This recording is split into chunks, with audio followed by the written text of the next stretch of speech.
Nessun passo indietro e la frattura tra Lega Nord e Liga Veneta si allarga ogni ora di più. Flavio Tosi non cambia idea, chiede ai vertici di Milano l'autonomia del Veneto e di ritirare il commissariamento, e su questo non c'è spazio per trattare. E così al Consiglio nazionale della Liga, in scena ieri sera nella sede padovana, si consuma l'ennesimo strappo. Tosi mette ai voti un documento che respinge la nomina del commissario e ribadisce di voler decidere le liste dei candidati. Perché l'articolo 39 dello Statuto recita che le liste e le alleanze per le regionali competono agli organismi regionali e quindi abbiamo ribadito quello che lo Statuto prevede, che non può essere la segreteria federale o un commissario a portare via questa competenza alla Liga Veneta. Verso le 23, dopo un'ora e mezza di discussione, si vota il documento. 10 minuti prima il commissario Giampaolo Dozzo se ne va senza rilasciare dichiarazioni e già si capisce come finirà la serata. Nulla di personale contro Dozzo, ma il commissariamento, dice Tosi, è inaccettabile. E lui ovviamente è una persona garbata e gentile, che non è una questione personale nei confronti di Paolo Dozzo, è una questione tra la segreteria e il Consiglio nazionale della Liga Veneta e il Consiglio federale della Lega Nord.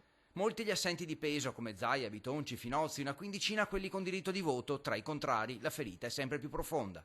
Il prossimo passo, ci siamo già dati appuntamento la settimana prossima, sarà quello di guardare la composizione della lista Lega Nord in primis. La votazione è stata, ci sono stati 3 voti contrari rispetto alla maggioranza. Però dai vertici federali la pazienza sembra esaurita, come afferma anche Roberto Maroni. Salvini, con grande pazienza, dice da 4 mesi cerca di mettere d'accordo Tosi e Zaia, che non si sono messi d'accordo. Un altro veneto, Giampaolo Dozzo, ha avuto il compito di trovare una mediazione. Tutto qua, il resto sono polemiche. Tutti a sostenere Zaia, dunque, nel tentativo di declassare quanto sta avvenendo tra Lega e Liga Veneta a baruffe di scarsa importanza, come sostiene Matteo Salvini, raggiunto al telefono dal direttore Domenico Basso. Non entro nel merito, ho già seguito anche troppo i bisticci, è colpa tua, è colpa mia, è colpa sua. Qua c'è un governatore da sostenere e da rieleggere, punto, e questo mi interessa. C'è qualcuno che bisticcia, non c'è un consiglio contro Tizio, Caio. Mi creda, non mi interessa.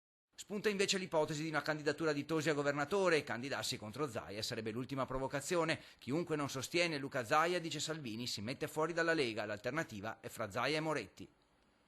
Tosi ha detto che potrebbe candidarsi a governatore a questo punto. Contro Luca Zaia, auguri, vediamo i veneti chi sceglieranno, non ho dubbi io in proposito.